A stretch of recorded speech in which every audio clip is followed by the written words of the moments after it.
Berikutnya, kita akan membahas tentang distribusi sampling selisih rata-rata dan selisih proporsi. Distribusi sampling selisih rata-rata.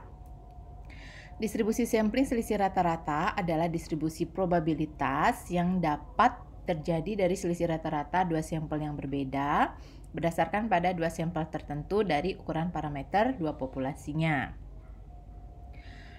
Nah, untuk ukuran sampel yang cukup besar, di mana lebih dari 30, maka distribusi sampling selisih rata-rata bisa didekati dengan distribusi normal. Untuk mengubahnya ke dalam bentuk normal standar, maka digunakan rumus Z ini. Ya, di sini ada keterangannya, mu x1 bar min x2 bar itu adalah mu1 kurang mu2 dengan simpangan baku atau standar deviasinya dirumuskan sebagai berikut. Ya, jika sigma 1 kuadrat dan sigma 2 kuadrat tidak diketahui, maka dapat menggunakan standar deviasi dari sampel. Contoh ya, pegawai perusahaan Global Network Inspection pada divisi inspeksi pembongkaran mempunyai gaji rata-rata sebesar $4.300 per bulan. Sedangkan divisi inspeksi pengangkutan mempunyai gaji $3.750 per bulan. Setelah dihitung, diperoleh rata-rata hitung dari deviasi kuadrat setiap gaji terhadap gaji rata-rata divisi inspeksi pembongkaran itu adalah $52.000. Sedangkan divisi inspeksi pengangkutan sebesar $19.500. Diasumsikan diambil sampel random pada divisi inspeksi pembongkaran sebanyak 90, jadi N-nya 90, dan divisi inspeksi pengangkutan N-nya 75. Berapakah probabilitas selisih rata-rata gaji dari dua sampel lebih besar dari $500? Nah, kita tulis dulu yang diketahui dari soal tadi itu apa. Nah, diantaranya adalah divisi inspeksi pembongkaran ya. Kita ketahui nilai mu-nya tadi sudah disebutkan $4.300. Kemudian sigma 1 kuadratnya adalah $52.000 dan sampelnya sebanyak 90. Untuk divisi inspeksi pengangkutan, mu-nya $3.750.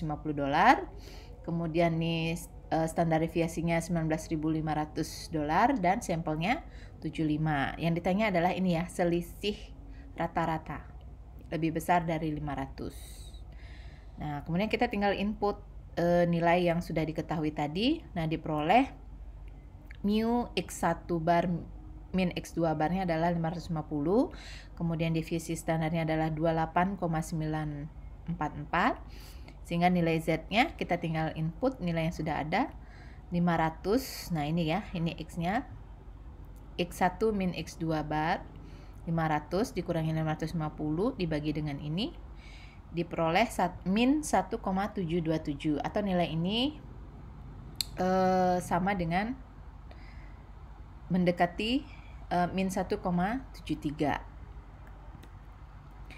Nah, kemudian kita cari nilai dari peluang ini ya, peluang dia selisih rata-ratanya lebih besar dari 500 atau peluang Z-nya lebih besar dari min 1,73. Nilai Z lebih besar dari min 0,173, nilai Z lebih besar dari min 0,173 itu adalah yang ini, yang diarsir ya, dari Z ini ke sini. Nah, seperti penjelasan pertemuan pertama ya, perkuliahan pertama, nilai peluang dari distribusi Z, nilai peluang dari Z itu adalah 1 ya. Jadi keseluruhan kurva ini peluangnya 1. Sehingga untuk mengetahui nilai yang ini, yang diarsir ini adalah 1 dikurangin yang ini, yang tidak diarsir.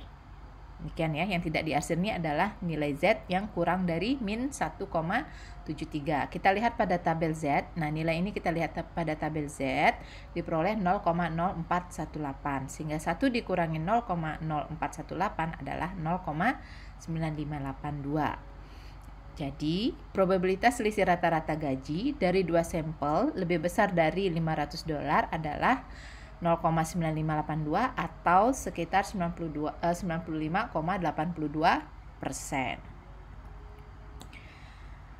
Nah, kemudian kita lanjut ke distribusi sampling selisih proporsi.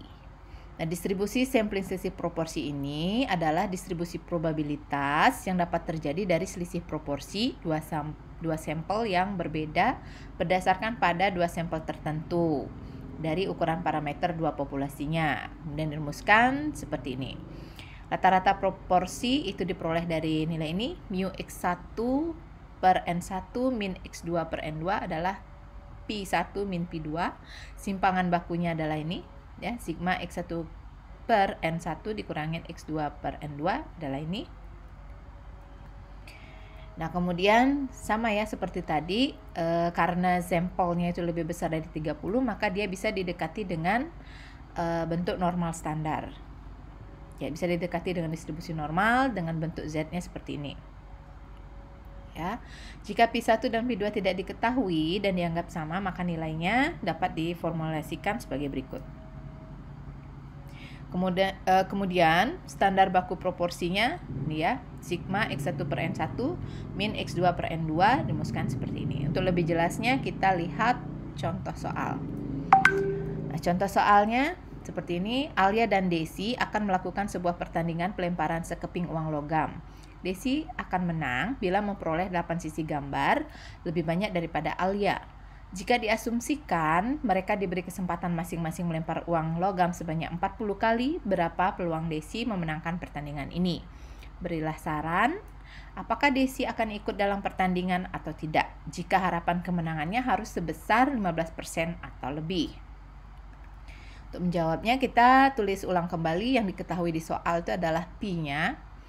P1 sama dengan P2 ya, 50%. Kemudian sampelnya N1 sama dengan N2 sama ya 40 kali kan tadi. Diberi kesempatan 40 kali ya, jadi N1 N2-nya adalah 40, N1 sama dengan N2.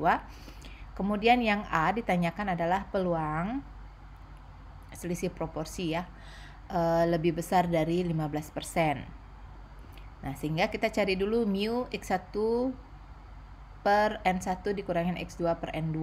Nah, 0,5 dikurangin 0,5, 0. Kemudian kita cari sigmanya.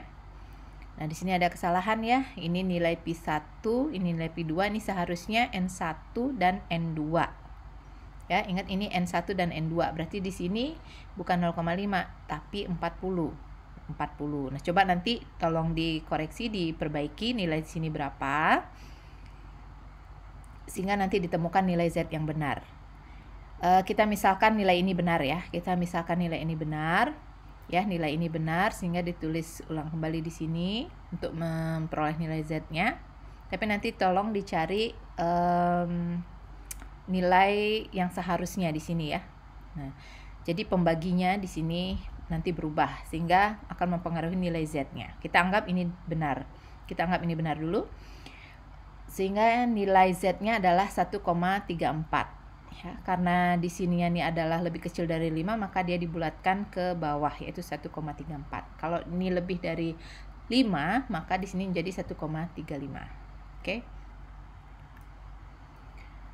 Nah, jadi peluang X lebih besar dari 0,15 itu sama dengan menyatakan atau mencari nilai peluang Z lebih besar dari 1,34.